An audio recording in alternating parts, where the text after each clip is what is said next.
diante da situação atual da saúde coletiva envolvendo o coronavírus, julgamos necessário levantar alguns pontos. Primeiro, não há lugar para pânico, mas sim para prevenção. É justamente para prevenir que as medidas de isolamento social têm sido seriamente recomendadas. Para que essas medidas sejam de fato alcançadas, precisamos destacar quem são as pessoas que mais se beneficiam com isso. Quem são as pessoas que mais terão proteção com as medidas de isolamento social? São os idosos e as pessoas com doenças crônicas, justamente aquelas que mais precisam de assistência fisioterapêutica. E aí, pesquisas recentes já mostraram, até mesmo relacionadas ao Covid-19, que a manutenção de atividades físicas ajudam no sistema imunológico a manter as funções desse sistema. Portanto, é primordial que nós, profissionais da saúde, tenhamos orientações para os nossos pacientes realizarem atividades em condições seguras e durante esse momento delicado. Precisamos passar para os nossos pacientes algumas orientações básicas. Então, vamos ver agora como que a gente pode iniciar essas orientações para os nossos pacientes. Presta atenção em algumas orientações. Então, primeiro, continue cuidando muito bem da sua saúde. Tenha atenção com os remédios, tome adequadamente todos, exatamente como eles foram prescritos pelo médico. Mantenha a pressão controlada, a glicemia e as outras condições de saúde também. Tudo isso precisa estar muito bem controlado. Por quê? Porque assim o seu organismo ele vai ficar mais resistente e menos vulnerável. Se for possível, faça medidas da pressão, medidas da glicemia, da saturação em casa para acompanhar. Se não for possível fazer essas medidas em casa, fique mais atento aos sinais de oscilações, aos sintomas. E em caso de alterações, procure tirar suas dúvidas com seu médico por mensagem, por telefone ou por algum profissional que já te acompanhe. Segundo, preste muita atenção no seu bem-estar. É momento de você prestar atenção em você mesmo. Raramente a gente faz isso, não é mesmo? Então fique atento e perceba se há algum sintoma diferente, se você está se sentindo mais cansado do que o habitual, se tem sentido falta de ar, se está com tosse, dor de cabeça, febre, diarreia.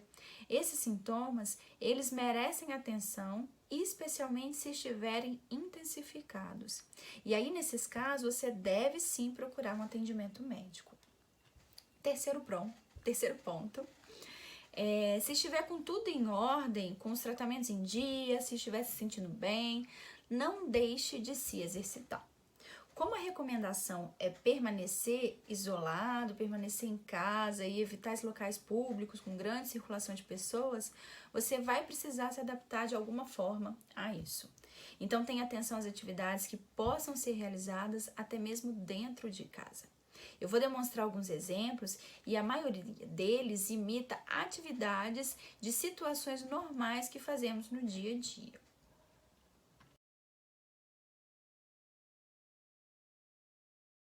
Após essa orientação básica, acho importante o profissional oferecer observações específicas aos pacientes que são acompanhados. Como exemplo, explicar novamente as escalas de cansaço, escalas de dispneia, percepção de sintomas relevantes e cuidados essenciais. É momento de fazer educação em saúde.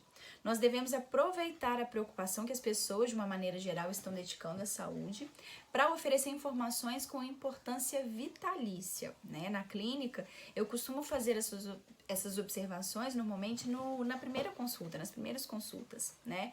Eu mostro as escalas, eu mostro os instrumentos, como se fosse uma aula mesmo. Isso deve ser mania, né? De professora.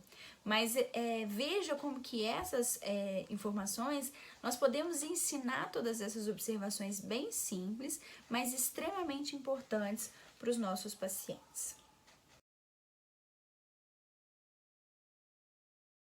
Alguns sintomas, eles são muito importantes de serem observados pelos nossos pacientes. São eles: tontura, falta de ar, desmaio ou sensação de desmaio, palpitação e principalmente dor. Sempre que for orientar os pacientes de vocês, vocês precisam tomar cuidado com a presença desses sintomas, né? E orientar que caso ele sinta durante a realização das atividades falta de ar, aperto, dor, queimação, alguma coisa no peito, uma sensação de palpitação, que é aquela sensação de disparo, né, da frequência cardíaca, se tiver tontura ou uma sensação de desmaio, todos esses sintomas, eles são indicativos de que o paciente ele deve interromper a atividade, né? Então é importante alertá-lo, não amedrontá-lo, mas orientar que esse tipo de sentimento, esse tipo de sintoma durante o exercício, durante a atividade, é algo preocupante, de fato.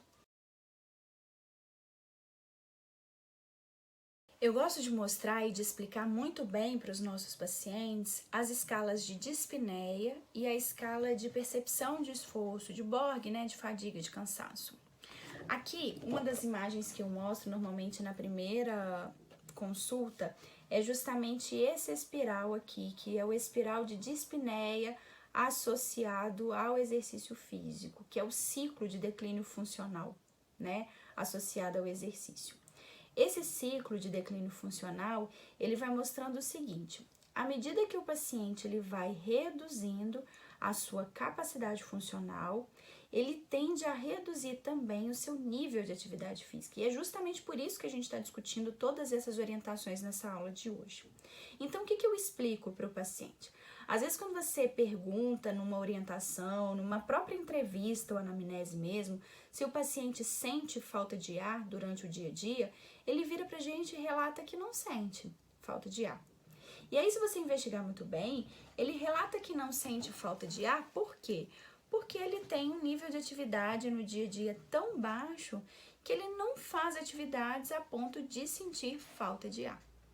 Por que eu estou explicando isso para vocês? Porque é possível que o paciente sentado em repouso ele não sinta falta de ar, mas durante atividades que você possa vir a orientá-lo, ele vai apresentar falta de ar. Então, essa sensação de dispneia, essa sensação de cansaço é proporcional ao nível de atividade que o paciente tem e também ao nível de declínio da capacidade funcional que ele apresenta. Por isso, além de explicar isso, a gente precisa explicar também para o paciente o seguinte: nós temos aqui, ó, no centro o coração que é o centro do sistema cardiocirculatório, os vasos sanguíneos, né? E o tecido muscular, que envolve os músculos ventilatórios e os músculos periféricos. O que essa imagem traz pra gente? À medida que o paciente apresenta declínio funcional, ele vai ter uma espécie de competição pelos músculos ventilatórios em relação aos músculos periféricos. O coração e a pressão arterial, que na maioria das doenças cardiovasculares, respiratórias e metabólicas apresentam funções diminuídas, né? O coração ele vai priorizar o débito cardíaco para aquele músculo ventilatório em detrimento do músculo periférico.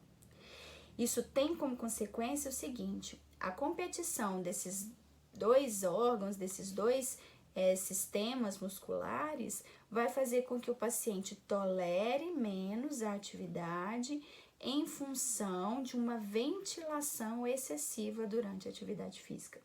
Então, é por isso que é importante a gente aferir a sensação de dispneia, que seria relacionada à sensação de cansaço central, e também a sensação de fadiga, que estaria relacionada à sensação de cansaço periférico.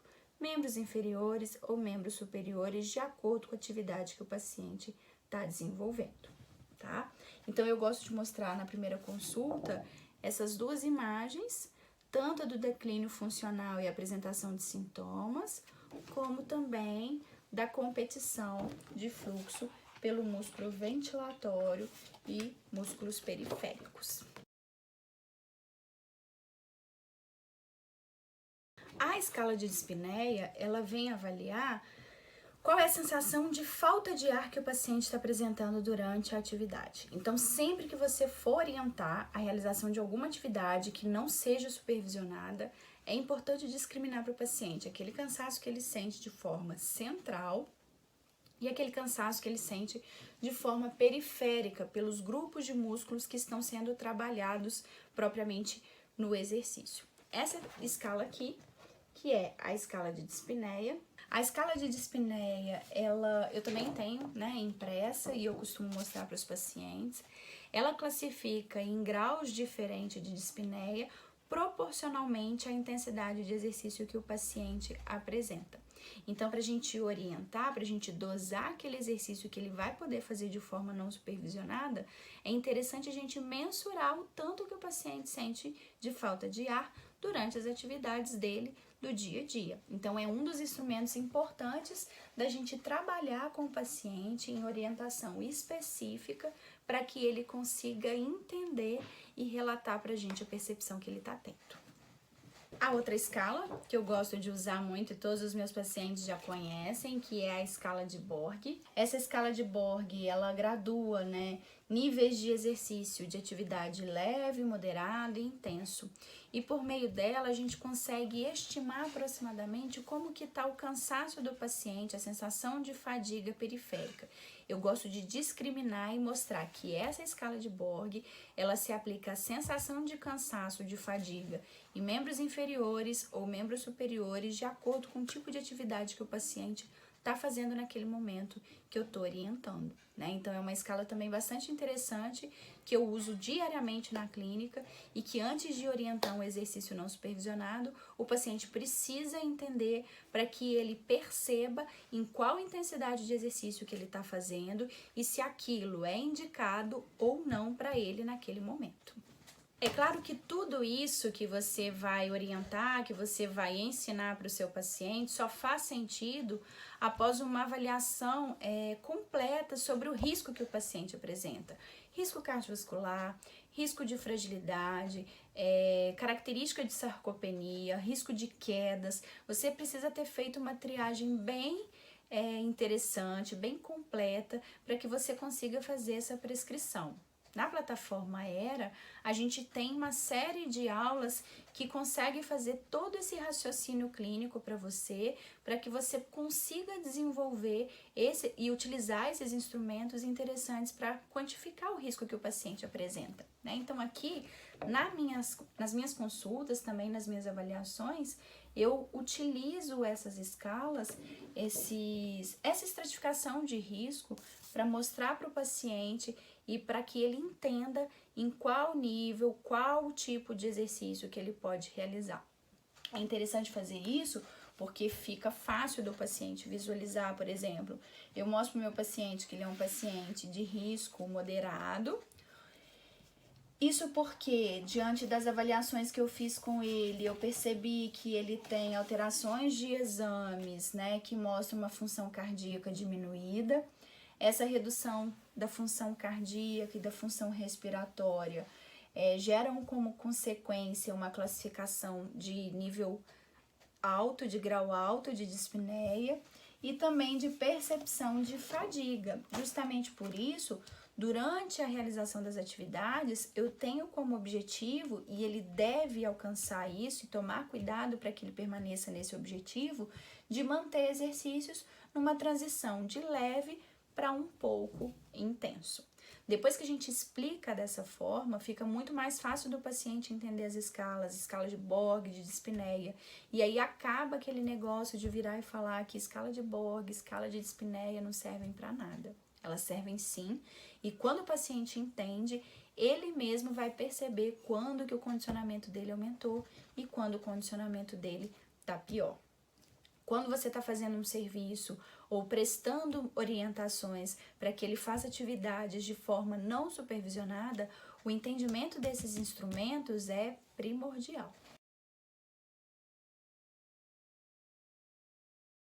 Um outro ponto importante, já que a gente está pensando em autonomia, né, em autogerenciamento de doenças crônicas, é orientar, além do entendimento, além da percepção desses sintomas e dessas sensações, que o paciente consiga de alguma forma monitorar as respostas que ele está apresentando às atividades, né? Uma forma que nós temos fácil, que a maioria das pessoas consegue realizar, é a palpação dos pulsos. Então, a gente precisa orientar que o paciente faça a palpação do pulso radial e com essa palpação, se ele sentir que a frequência cardíaca dele está regular, ele vai conseguir contar o número de batimentos ao longo de 1 minuto. Nós podemos orientar para que ele faça isso antes da atividade, em algum momento de intervalo da atividade, e essa frequência vai depender do caso do paciente, e também no final da atividade que ele está realizando em casa. Com isso, o paciente ele vai começar a entender melhor como que o coração dele trabalha, como que os sistemas dele trabalham durante as atividades físicas, né? E ele vai participar mais, ele vai se envolver mais daquelas atividades, com aquelas atividades que você acabou de orientar e solicitar que ele fizesse em casa.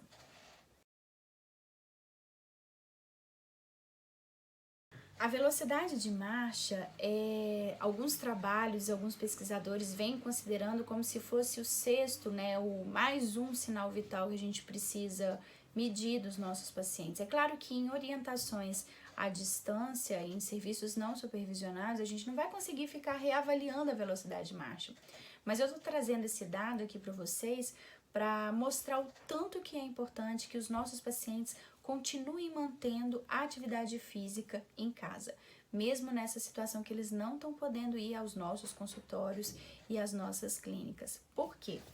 Aqui eu tenho também, que eu mostro para eles na consulta, eu tenho as curvas associando o declínio da velocidade de marcha com a redução da sobrevida, né? Com o aumento da mortalidade.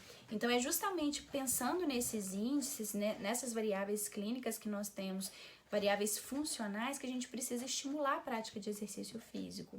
Então, fazer com que os pacientes mantenham uma agilidade de locomoção por meio de orientações vai ter impacto direto na sobrevida, na qualidade de vida e também na mortalidade que esses pacientes eles podem apresentar ao longo do tempo. Outra variável importante é o número de vezes que o paciente consegue sentar e levantar, né? É um teste clínico e funcional que a gente realiza na prática. Esse teste ele pode ser medido em tempo muito curto, que vai avaliar mais força e potência muscular, ou no tempo um pouquinho mais prolongado, que vai ter como objetivo de avaliação mais a resistência muscular. Esses dados, de acordo com o sexo e com a idade, eles têm valores de referência, né? E esses valores de referência, que também vou colocar aí para vocês, eles são definidos em intervalos, né? Em percentis. Aqueles pacientes que se apresentam naquele percentil ou naquela faixa próxima à mediana, são os pacientes que têm, provavelmente, uma maior força, maior resistência muscular e por conta disso também vão ter uma maior sobrevida, né? Então é o impacto direto da força muscular, da aptidão muscular, na qualidade de vida, na independência do paciente e também na sobrevida e no risco de mortalidade.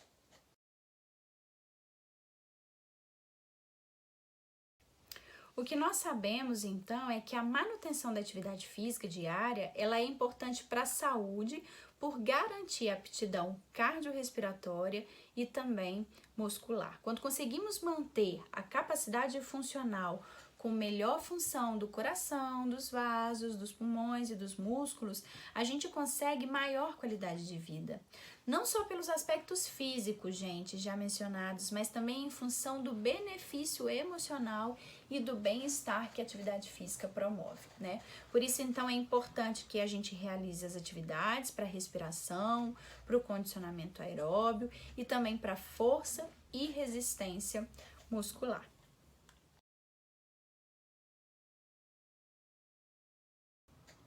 Os movimentos respiratórios, eles influenciam a circulação sanguínea e os batimentos cardíacos.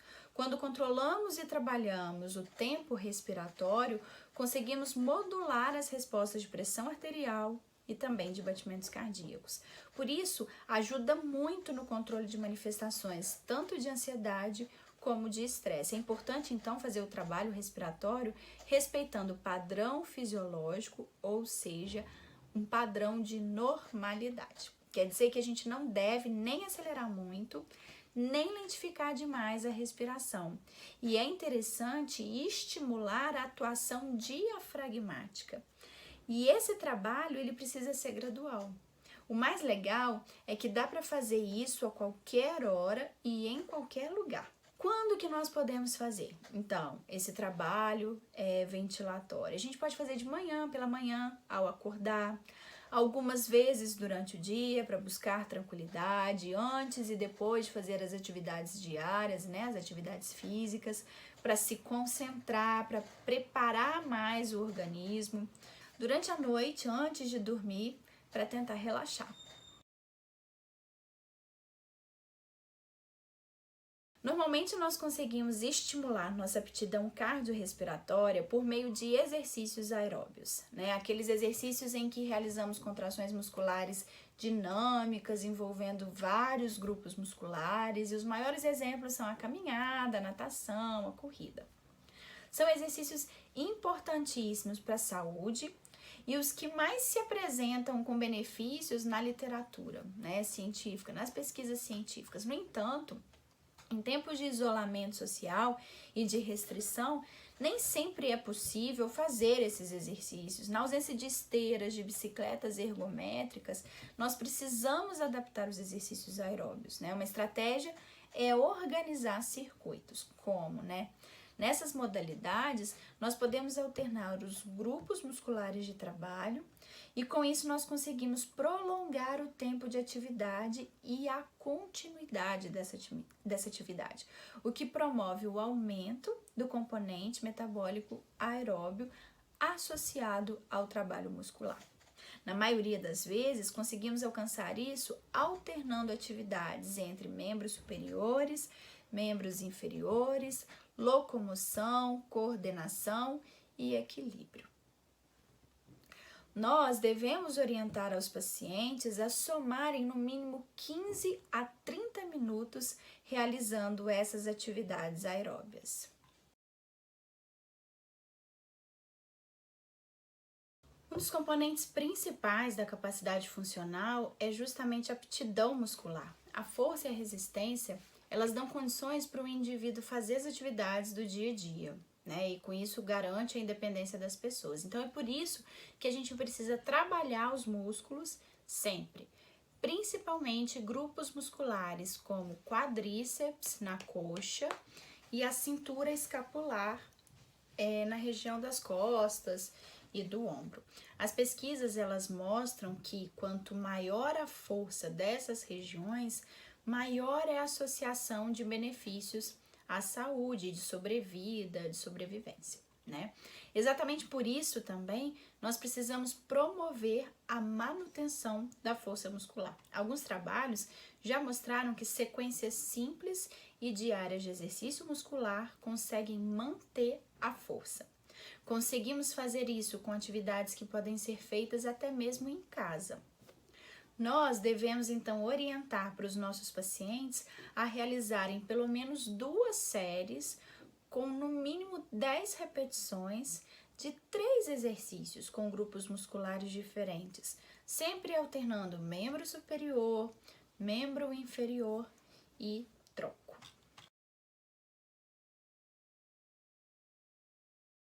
Diariamente, gente, nós como profissionais, orientando os pacientes a realizarem essas atividades em casa, nós podemos criar um grupo de WhatsApp para passar diariamente as orientações para eles, né?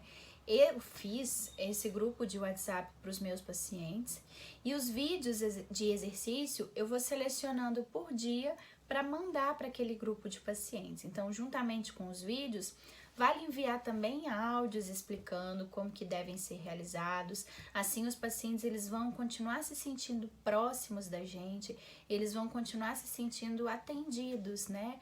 E recebendo atenção. Para gerar engajamento, o que pode ser feito também? A gente pode estimular os pacientes a compartilharem imagens das atividades que eles estão fazendo, tirar foto, filmar.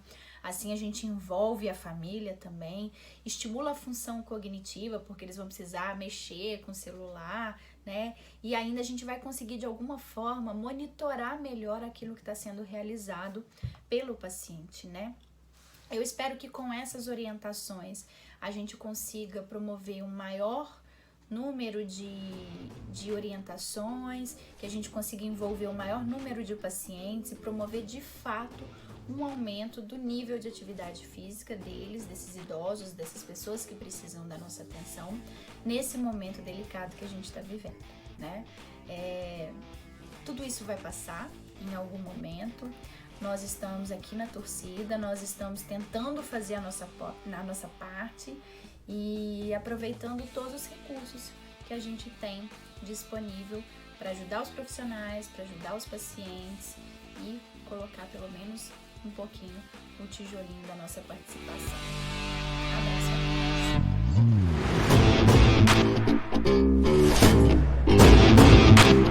todos.